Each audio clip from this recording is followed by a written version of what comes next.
The first thing we'll do is probably do the drum machine. So Okay. this is what I use right here. This is a MT Power Drum Kit 2. That's the drum kit I use, and it's free, and it's awesome. This is my chain here. So I use Legion is my distortion that I use. It's free. It's from Lepou, Lepou, Lepou. And then Kiefer is my cab simulator. No, I'll show you. This is awesome. It basically simulates what your cabinet sounds like. So that's the big trick on guitars. That's like the biggest one. You can use any amp, you can use any distortion you want. It's called an impulse response. And I'll show you how to get those. I basically use those three major plugins: the drums, the Lepou distortion plugins, and the Kiefer. Yeah, I noticed they had like the file name in the window whenever you popped it up. Yeah, right. It's saying, what do I do now? And then I told it, like, I need you to go here and load this response. So you go in there and you hit load and then select that file. Yeah, or that's it. What's the impulse response mean? It basically means what your cabinet sounds like.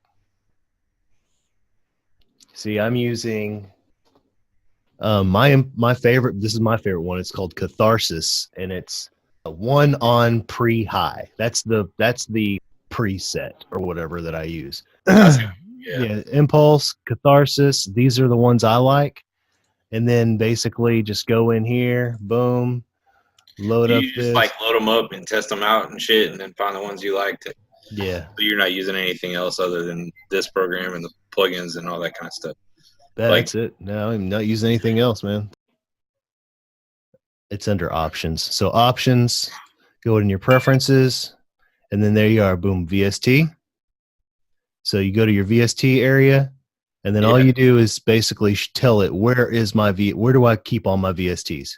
And then it'll scan. So you tell it, like for me, I have a bunch of, my shit's all scattered all over the place. So I have some in like Steinberg. I've got some in like, I got a D drive with assets, VST plugins, contact. They're all over the place. So I just basically VST plugins, contact 64, and then comma, then space, and then the next location. And hit OK, or you'll hit apply. And now what happens is the next time you start up Reaper, it'll get all those VSTs in all your libraries and load them up. They'll be located in here. You just double click, and then they should all be in here. So, and that's all the plugins. That's all these plugins I have. So you start a new project. I'll just double click in here. First thing I do, this is I have this loaded on every single new project. This is my guitar sound. That way, all I have to do is open up a new project, double click to make a new track, and plug in my guitar and start jamming. So you're using the Reaper noise gate and EQ? Yeah, I'm using the compressor. Yeah, this is a stock distorted electric guitar preset. A limiter and an EQ and VST. When you set up your effects chain for the track, do you have that in a specific order? Yes. I figured so. So I put my distortion is first, then cabinet. Oh shit. Then my compressor, limiter, EQ, gate. So that's the order that I use. There is no right or wrong way because different configurations give you a different sound. I mean, if you put your limiter before your impulse response, it might give you a totally different sound. But this is what works for me. Basically, what you do is when you find something you really like, then you'll go to edit and our effects, save effects chain, or you can save chain as default for new tracks. Is that what you have? That's what I did. Yeah, I made my guitar sound that I like, and then I saved that as it's on every single thing. Now it does get annoying when you start doing other shit, but whatever. I just double click, open this, and then just delete them. So What do you use for your clean sound? so what I'll do is I'll like I have its own chain. So I go to my effects chains. I'll load the chain. I've got Wispy Clean. That's the one I created for my clean chain. Here it is. So it's under Audio device. Okay. Right. So this is actually using Your interface. my interface. Yeah, that's what mine looks like too. It says like the name of the interface, and then it has the 2 channels. Here it is. So this is basically what mine looks like, and I've got the pre-buffer size at 256. So there's my drum set there. Pop that in, hit skip. Now I've got that loaded on this track. And How do you play them?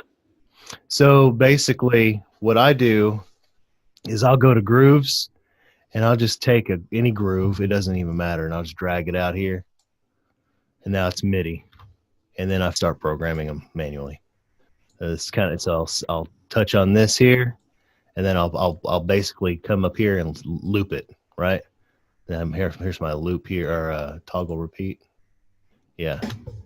I'm like, okay, that's not what I want, man. So I'll take this as I'll Control C, and then say I want like a, little, and then I'll just start doing that, just like,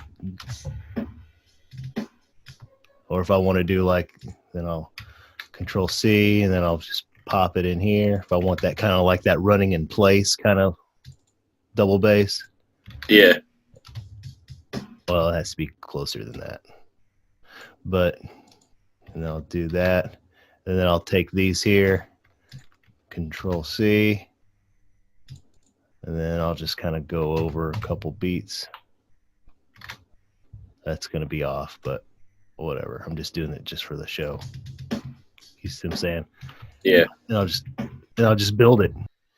You can go to the mixer in your drums, and you can push up your snares, and you can control everything from here. So if you have, like, you recorded your kit, like you got your sequence all done, and you're just like, man, I think the snare needs to pop up a little bit, you can pop it up right here inside of your drum VST. Where do you go in there to say like, okay, I'm done now, I need to master it? Right here. Mastering. This is from how I understand it. This doesn't necessarily mean it's right, but this is how I do it.